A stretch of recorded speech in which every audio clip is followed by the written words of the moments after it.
អរុនសួស្ដីជាមួយជីវិតដ៏សាមញ្ញដដែលជារៀងរាល់ថ្ងៃពួកជីវិតអត់មានអីប្លែកទេគឺភ្ញាក់ពីគេងមកគឺចាប់ផ្ដើមដើរមើលផ្កាថាផ្កាណារីកខ្លះដើមណាល្អដើមណាមិនល្អមែកណាងាប់មានអីខ្លះដែលមានថ្មីថ្មីសម្រាប់ធម្មជាតិណាអញ្ចឹងហើយថ្ងៃនេះក៏មិនខុសពីរាល់ដងដែរគឺដោយសារតែឃើញផ្កាមកចូលពេជ្រស្វាយគាត់ផ្កាស្អាតអញ្ចឹងនា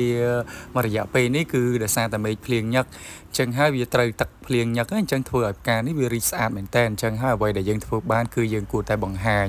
តនឱកាសដែលសម្រស់វាកំពុងតែស្រស់ស្អាតណាអញ្ចឹងអត់មានអីទេមានតែវីដេអូដែលបង្ហាញអំពីផ្កាម្ជុលពេជ្រស្វាយនិងសម្រស់របស់វានេះគឺវាស្អាតមែនតែនបន្ទាប់ពីភ្លៀងហើយគឺផ្កាដេកដាស់តែម្ដងហើយនៅក្នុងវីដេអូនេះគឺមានទាំងម្ជុលពេជ្រស្វាយស្លឹករាយម្ជុលពេជ្រស្វាយស្លឹកដុំជាមួយនឹងដើមតាយ៉ងគឺពណ៌ស្រដៀសគ្នាស្លឹកក៏ស្រដៀសគ្នាតម្រង់បែបបត់អីស្រដៀសគ្នាអញ្ចឹងអ្នកទាំងអស់គ្នាដែលមានបំណងចង់បានផ្កាប្រភេទបែបស្វាយបែបនេះអាចតាក់ទងបានជាមួយនឹងសួនអង្គររាជ5